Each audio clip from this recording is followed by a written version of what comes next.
Basta ako, number 1 ko sa Senado sa 2025, Senator Bongo ko. Number 1 ko yun. Alam mo, ito kukwento ko lang Kukwento ko lang bahagya. Meron akong kaibigan na nag-message sa akin na humihingi ng tulong kasi ayaw palabasin sa ospital dahil sa laki ng bill. Nandito ako sa Japan noon. Hapon yun. Pag paabutin mo na naman ng kinabukasan, dagdag na naman yung bill. Sabi ko, nagbaka sakali lang ako kay Senator Bongo. Sabi ko, Sen, meron nung ito, hindi ko kasi ganito. May problema lang doon sa ospital.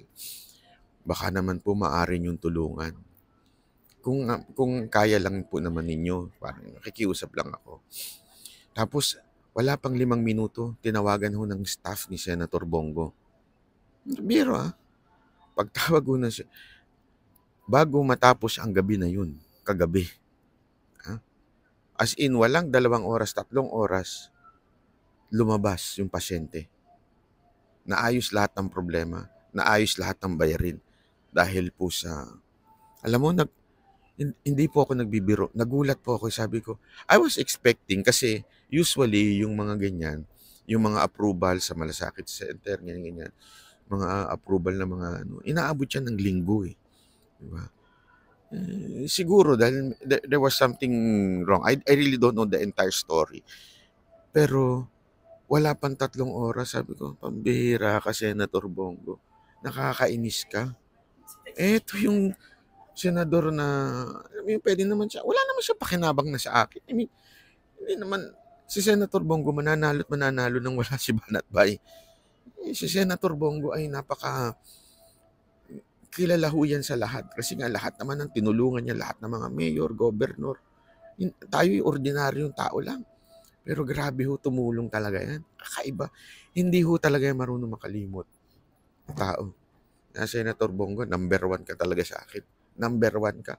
Ipagpapatayan talaga kita. Yan, lahat ang gagawin ko talagang.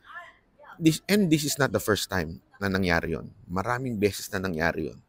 Kaya nakakatuwa talaga yung opisina ni Senator Bongo. Ang bilis ito yung hindi na office hours. Gabi na ho ito. Ganun katindi yun. Number 1 ko ho yan, si Senator Bongo. Yan. Siyempre, nandyan si Isko. Sana tumakbong senador. Si Senator Tolentino. Yan. Po. Diba? Si Senator, si Bato, isama na natin yan. Depende rin ni Pangulong Duterte. Diba? O siyempre, mga Cayetano. Matik na yan, di ba?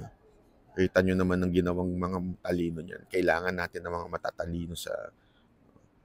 Marami pa tayo dyan. Papangalanan natin lahat ng mga nais nating maibalik sa Senado.